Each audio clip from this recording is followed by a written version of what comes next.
Good morning, good afternoon, and good evening, everyone. Welcome and thank you for joining us today. My name is Jen Weavers, and I'm BPOC's Director of Finance and Strategic Operations.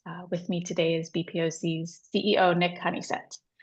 If you are joining us for the first time, BPOC started this webinar series in 2020 to help facilitate critical conversations around the technologies used in museums, libraries, archives, and galleries, and provide a free resource for the community. Before we get started, I'd like to mention that we have Zoom captioning available and Otter AI transcription in the upper left-hand corner if you need those things. Please put any questions in the Q&A section, and we will have time for Q&A at the end. Today, we are joined by Benjamin Taub, founder and CEO of Dataspace, as well as Kathy Colson, the marketing manager for Golden Record. Benjamin will be sharing with us how Golden Record can help you transform your constituent data. And now I'll hand it over to Nick to say a few words. Thanks, Jen. It sounds very boring to say how you can manage your constituent data, but I have to say when I first came across what Golden Record is and what they're doing, I was massively impressed with how open Ben was about the technology behind it, and told him, don't tell anybody that. That really is golden. But I think this is a platform. It's a little, in all honesty, engagement management is a little misleading in that this really is a tool to solve so many problems that we have with constituent data. You know, the way our information systems, particularly around constituents, whether it's members, donors, volunteers, all that kind of stuff, the way we've organically grown our systems to be this kind of disparate, disconnected, somewhat unmanageable environment is really challenging and time consuming. And this is kind of the first thing I've seen that actually solves the problem. And I know that sounds like a hyperbole, but I'm excited to see this and certainly share this. So Ben and I have been talking, Kathy, we've been talking for a while. We're very interested in this system and are keen to show it to the museum world. So with that, Ben, over to you. Very good. Well, hey, thank you so much, Nick. I really appreciate it. Perhaps except for the data part being boring. I'm a data guy. So actually, I love data too, so yeah. But hey, thank you everyone for joining us today. As I go through the presentation, if you have any questions or discussion points, please add them to the chat and we'll try to touch on them at the end. Just to give you a little bit of information about me, I've been told I'm no longer allowed to say I'm a recovering CPA, but I am an ex-CPA. But I've been a data consultant since the early 1990s. In 1994, I started and still run a data consultancy and staffing company called Dataspace. We're based here in Ann Arbor, Michigan. Go Blue, for those of you who know what that means. But we serve clients across the US.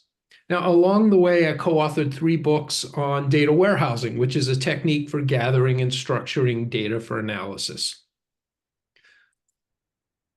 So this happened on Monday.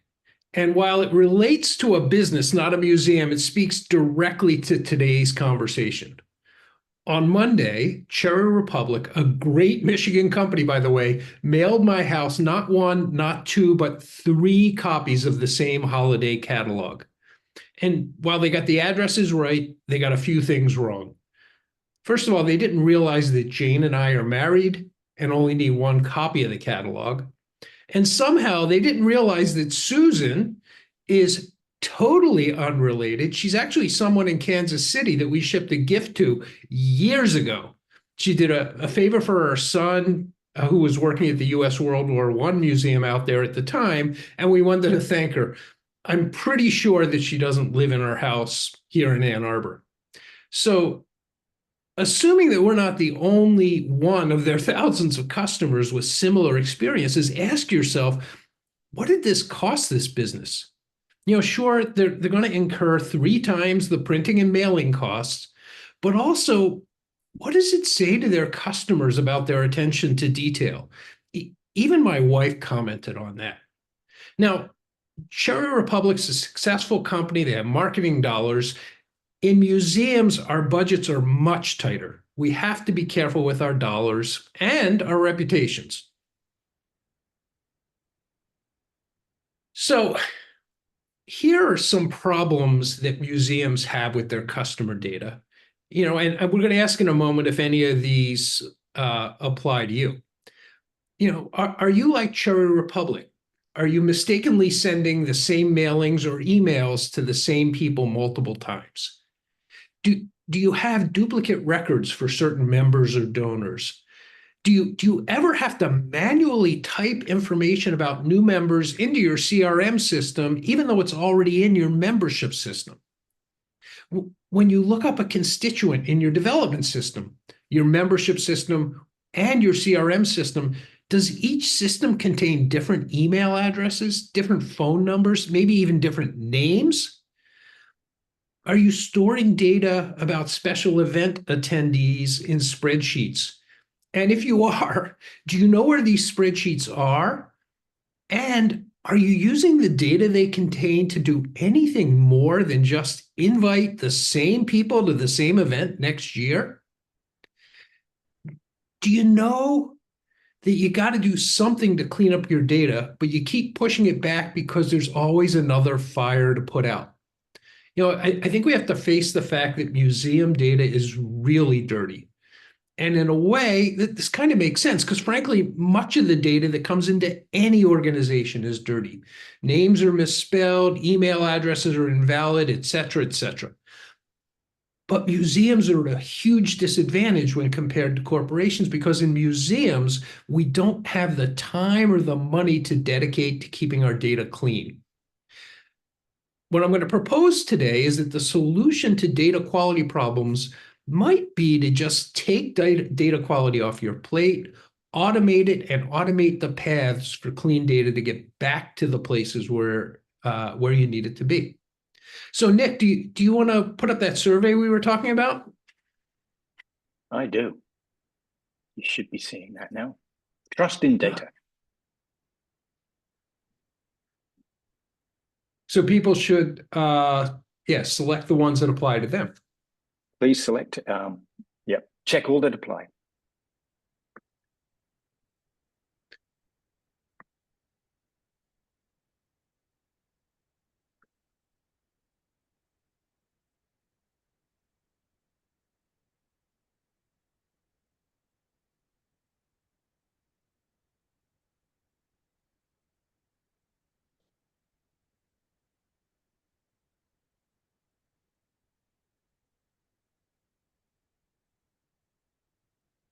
Okay.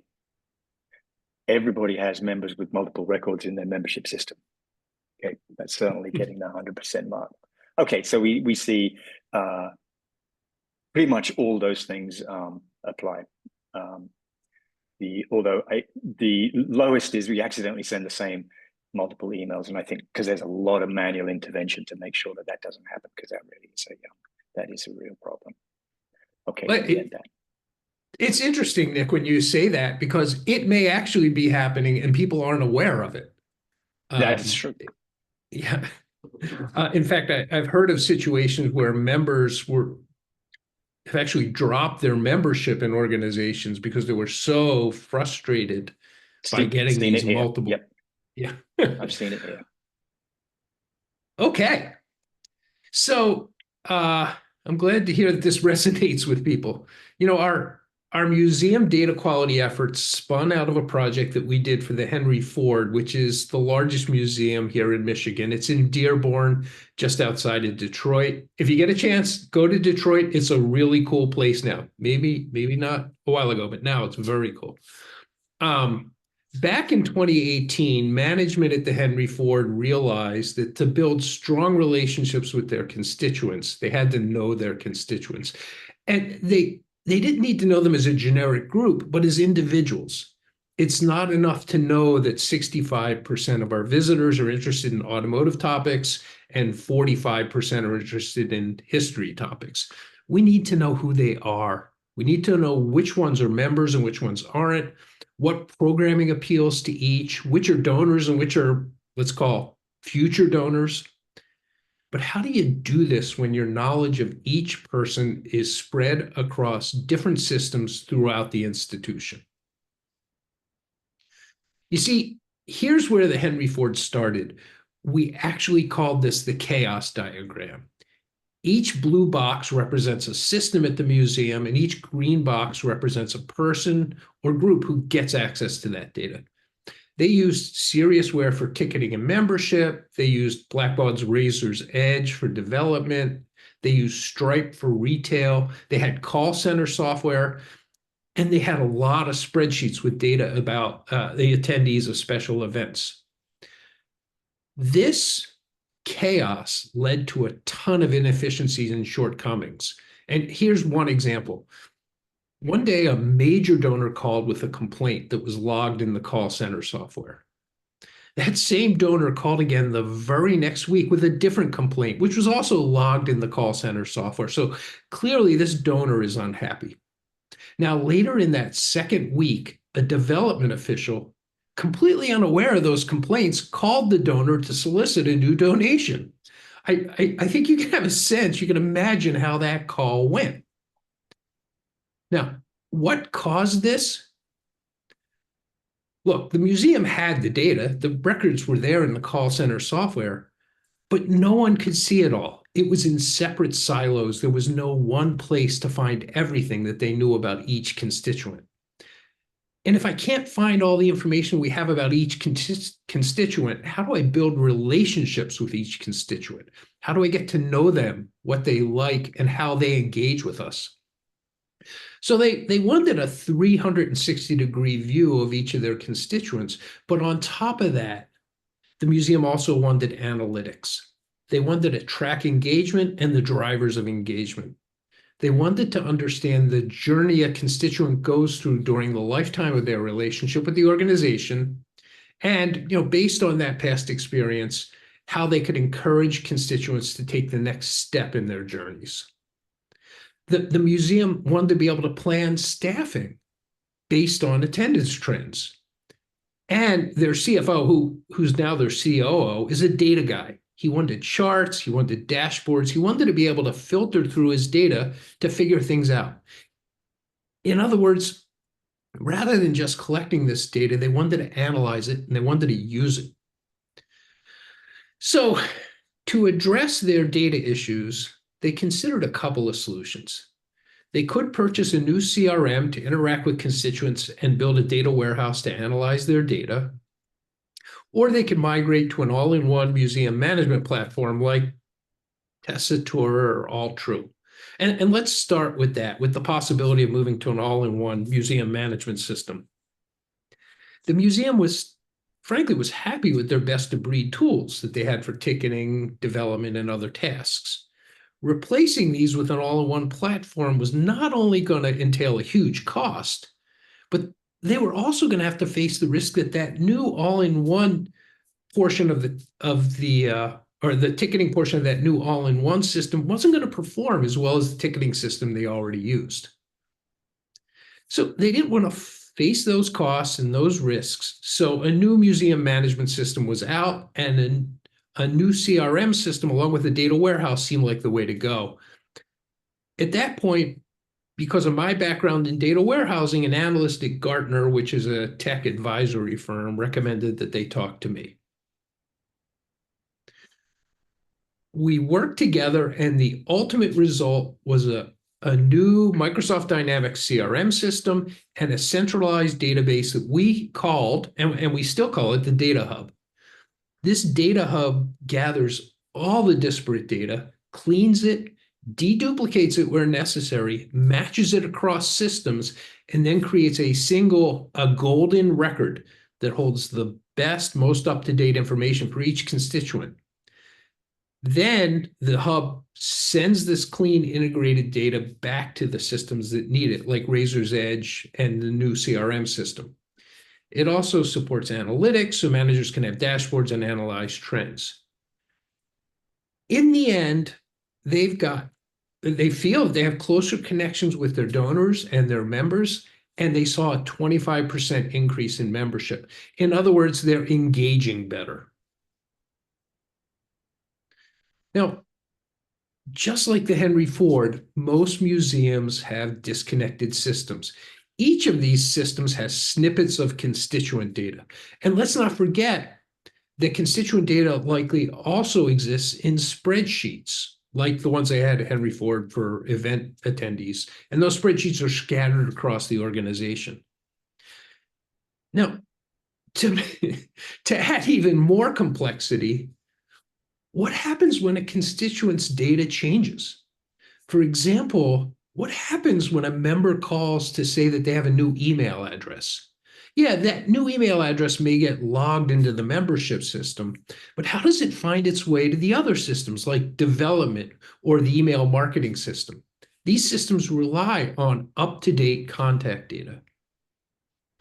And it's interesting that these problems even exist in organizations that have those all-in-one museum management systems, like Tessitura. Those systems are supposed to solve this problem, but in most cases, museums that use them end up also using a few other systems, perhaps because they have special needs for ticketing or event management. So, in the end, most museum executives have to deal with this problem of disconnected data, which brings us to how, we would like to help. Our product, Golden Record, spun out of that project that we led at the Henry Ford.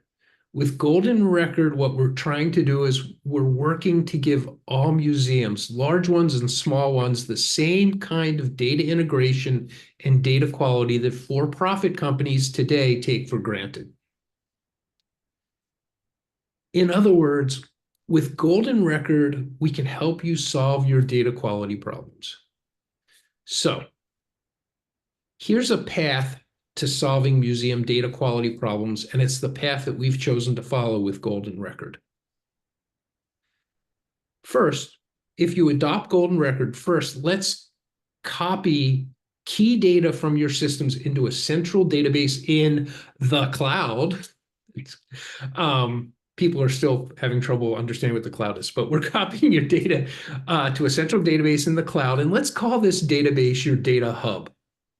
We can do this in a couple of ways. We can create and upload files every so often, or we can use a programming interface called an API. And using this API, a programmer can write simple programs to automatically send your data hub new data whenever it makes sense. Sometimes you're going to want to send data to the hub the instant it changes, and in other cases, you just send it, once a day. We can work with you, help pick the best way to upload your data, and help you get it going. Once all that data is in your data hub, you now need to integrate it. And integrating all of a museum's data means much more than just copying it to that single place. It entails a lot of complexities that aren't obvious. For example, when we get a record about Bob Smith in Seriousware, and we get a record about Robert Smith in Razor's Edge, how do we know that those are both the same person? And how do we know that they're not the same person as a third Bob Smith that appears somewhere in a system? And how do we solve the problem that Bob was entered multiple times in that management database, accidentally giving him duplicate member records? Part of the trick to solving problems like these is creating a master key for each constituent. That master key is kind of like a global customer ID. We create one, we assign it. Once it's assigned, it's easy for database tools to tie together everything we know about a constituent. And once you have that master key, you can create a single golden record for each constituent. This golden record will contain the best, most current information about each one. And when you feed new data into your data hub, the golden records will get updated the instant that new data arrives, so everything is fresh. Okay, now you've got it all cleaned and matched and ready to use. So how can you use it? Well, there are a few options. You can log into your account on the Golden Record website to query and download your golden records, or using a more technical approach, you can configure the system, again with the API, to automatically send changed data back to your source systems. And I know a lot of organizations have query tools like Tableau or Power BI. You can point them at your data hub in the cloud and query the data just like you would any other database. And here are a few other cool things you can do once all your data is tied together. If you're capturing that data in real time, we can quickly develop a tool that would scan member card swipes at the museum's door. So when a targeted donor or member arrives, we could instantly text the development executive and say, hey, this targeted person just arrived. You might want to go down and say hi. Or, because your marketing team now knows a lot more about each person, they can communicate on a deeper level with each one. And in another thing you can do once you have this data tied together, when your development executive picks up the phone, they can be armed with the information they need. So rather than asking a disgruntled donor for a donation, they can call and work to fix the situation. So for a moment here, let's get back to talking about how you analyze your data. Once you can put together charts and dashboards, and your CFO will be thrilled. Hey, they love charts. I'm an ex-CPA, so I know that. And here are some pretty graphs. One shows the trend in donations over time. The other shows the number of visits over the past 2 years. Frankly, quite honestly, you can probably do these today. All the data for each one comes from a single system. Donations data comes from your development system. Visit data comes from your ticketing and membership system. But what museums can't do today is they can't easily analyze data that crosses those silos, that ties donations, for example, to event attendance. Once you've gotten all your data together in a data hub, though, and tied it all together, you now get that cross-system view. Now you and executives in the organization can see not just how many visits we had, but how many were from members and how many were from donors. You can see how member attendance breaks down by geography and other demographics, and you can calculate the lifetime customer value of your average constituent and what factors correlate with that increased lifetime value. Lifetime value is, once again, a factor that will make your CFO ecstatic. But doing these kinds of analyses requires that you have data that's tied together from multiple sources. That's why most organizations don't do this today, and it's what we're trying to provide with Golden Record. Now, this question comes up all the time. Doesn't my CRM system already grab data from everywhere, clean it, and tie it together? And I think the first way to answer this question is with another question. If you have a CRM today, does it do everything your team needs it to do? Does it track everything your team wants to know about engagement? Does it track website visits, facility entrances, event attendances, donations? The answer, if you tie all this together, the answer is usually no. And why isn't CRM the answer? Because we're asking too much of it. Frankly, CRM is not intended to track engagement. It's intended to track the interactions between marketing staff, sales staff, and customers. It's not built to track the range of interactions that we at museums have with our constituents. So while CRM is important, it doesn't really cover the needs of most museums.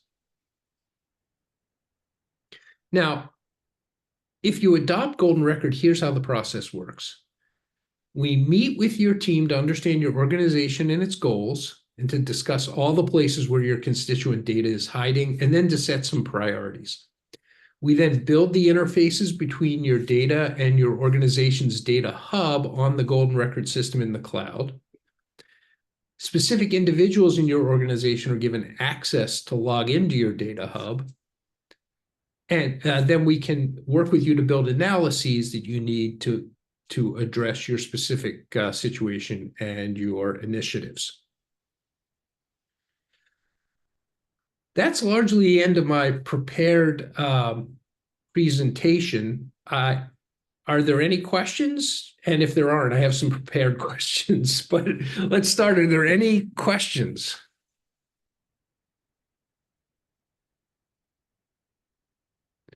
Nick, Jan, is there anything in the chat? There is not, but I see a couple of names in the list who I can't believe don't have questions, like Matt and Mark. Okay. Oh, here we go. Well, From Tiana. should Have you worked with libraries? Oh, yeah. Assuming that we can, based on the library ID, yes. That's interesting. You never consider libraries have a similar problem. I mean, I know some libraries and museums do have some similar characteristics, but you always assume, I always assume the library world is way ahead of the museum world. They just seem to have invested so much more in technology. Maybe that isn't the case. Well, should I run some questions that I hear a lot? I would say that's a good idea. I mean, I think, like I said at the beginning, oh, here we go, Matt. Matt, all right. I mean, this is a real problem. He would say approximately 100% of his clients, past and present, have wished they were better at this. He's thinking of a question. I mean, it really is a problem that we see all the time. We see a lack of investment in, there's this belief, I think, in the museum world that the system is the answer, that it's going to solve the problem for you. That's true up to a point, but there tends to be a lack of investment of the people and, their training, their skill sets, their support in able to be able to use these systems. And certainly what I see here is you are taking a lot of institutions will go through this, if they have the time, will go through a periodic process of data cleanup, right? They'll go through their membership systems, and dedupe and clean up and spend the time. That is time consuming. But I think certainly at one level, this is simplifying that problem. And even, when you are going through manually on looking for dedupes, right? Looking for duplicate records. It takes you some time sometimes to figure out, well, is this Bob Smith the same as that Robert Smith? But I have to say, your secret sauce that I've seen, I really was impressed with how you figure out how to match those constituents. Okay, well, thank you. Thank you so much. We've got the some juices flowing from a question standpoint. So Elizabeth asks, I'd love to hear more about some cost models for discovery, deployment, ongoing operation, understanding you can't be granular, but what are some of the cost ranges? So we base our pricing on the, it's a per record fee, and it depends on essentially the size of the organization, the number of records that they're sending us. There's a minimum charge for smaller organizations of, I think, $300 a month. For larger organizations, we should talk about the base price is a penny constituent or a penny a record per month, but we can, like I said, we can talk about that.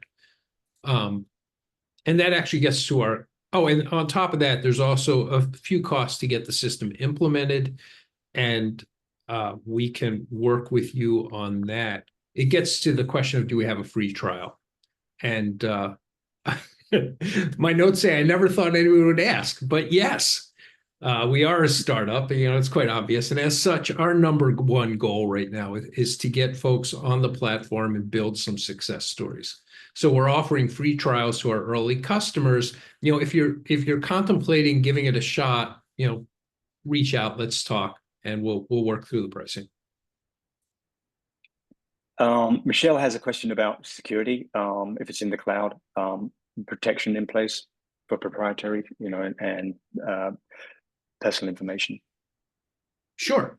All the information is encrypted. All the communications are encrypted. we use Google Cloud's encryption techniques. The passwords are all very, very limited shared. So it's secure.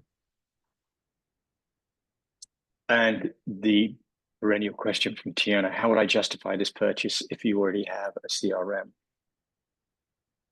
Oh, I think a few things. If you already have a CRM, it's likely that CRM isn't actually integrating all the data that you need it to integrate. It might tell you that this person is a member and a donor. It may not, but it may tell you the person's a member and a donor. But in a lot of cases, it doesn't show you every donation transaction. It doesn't show you every membership transaction, every visit. But there's a lot of things you need that for. If you want to analyze your data, you need a richer set of data than just contact information and when I called the person and spoke to the person. And so that's how you would justify this. Also, I should say, once all that data is tied together, I mean, this happens at the Henry Ford. Once all that data is tied together, the key pieces that the CRM needs are fed to the CRM. And data from that CRM comes back to their data hub to create a complete picture that every system can see now. Yeah, I mean, I think the answer really is this isn't a CRM substitute, right? This is a tool for whoever is in charge of data and making decisions about the constituent data that you have to accelerate that. It's a tool to accelerate and maintain integrity with your data, which your CRM, your CRM is just allowing you to enter stuff. It doesn't know unless you are doing periodic reports and checks. It doesn't know that if you enter Bob Smith as a new record, that it's not Robert Smith somewhere else. I mean, I think for institutions, when there's multiple data entry and multiple sources of constituents coming in, email, for example, all these different sources, I think more than anything, it's a tool to help you figure out how to manage all that much more effectively. So partly, I think the answer, the justification is it accelerates your ability to do your job. I like that. Matt. Okay, feel free. Unattributed. So Matt has a question. So Matt says, here's an issue I see sometimes, less now than a couple of years ago, but let me ask if you see the same thing. Sometimes cultural organizations just have straightforward needs like how much revenue did we get today? And even that takes a lot of work. But sometimes they have the idea that when all the data is in one place, at least conceptually, insights will emerge. That's not entirely unrealistic, but it seems to require so much more, both in terms of tech and in terms of staff training and capabilities. Do we get there, or do we get them to stick to the basic needs? That is an amazing question. As you can I count mentioned, on Matt. I've been in data for a long time, and I'll be honest, one of the problems I have seen for 30 or 40 years now is that organizations do think, hey, I can build this integrated database and it's going to change my organization.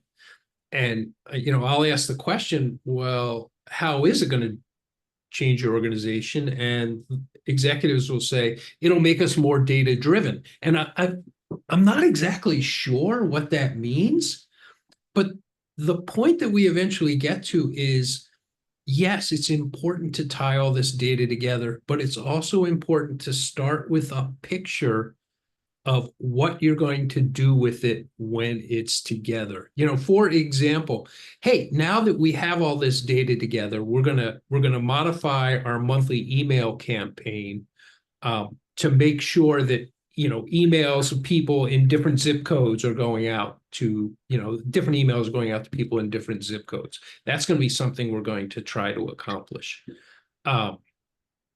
That strategically, we're going to want to be able to look at membership trends, tie them to let's say demographics, and design campaigns to build membership levels. And so, my whole point is, it's a great point. If you just bring the data together, it doesn't solve anything for you. If you bring it together and set goals for it, and set goals for the business that uses it, then you'll be a lot more successful. I should also add, don't forget, there's also the benefit of bringing it together and then sending it back to other systems, just so everybody is working from the most current version of what you know about people. Yeah, I totally agree with you on the whole, what does data-driven mean? And I think, whenever we come across an organization who wants to be quote unquote data-driven, we start by saying, well, what if you had the information, what decisions would you make? Because I think oftentimes the way we look at data is in the kind of rear view mirror, right? We report. It's like Matt says, how much revenue did we get last month or yesterday, as opposed to, having a tool like this that is giving you more time to do your job, so you're not wasting time with that overhead of managing data, right? I think that's one thing that it appears to me that this system does. But also, so now we know all these things.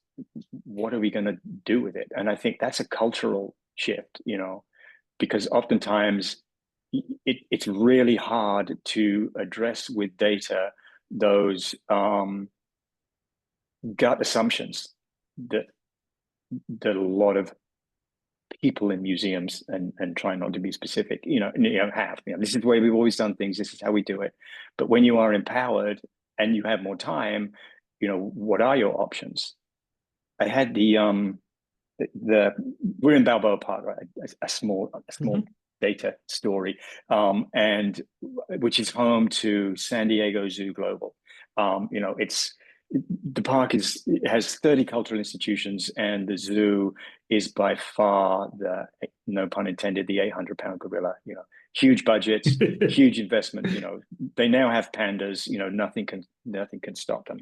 And I once went to see they actually have a data department, right? They have a 5-person data department that is a resource to analyze and help people make decisions on data, from, if we can figure out how to keep somebody 15 minutes longer in the park, that translates to, an extra $2.37 or something like that. And the department they're in, the rooms that they're in, literally look like a military, underground station. There is just screens everywhere where there is just data coming in. And I always remember they have this threshold which they have to hit of engagement by zip code, right? So they have a threshold of the number of members by zip code in San Diego County, and they have it all mapped up there. And when they hit the threshold, they reduce investment in that targeted zip code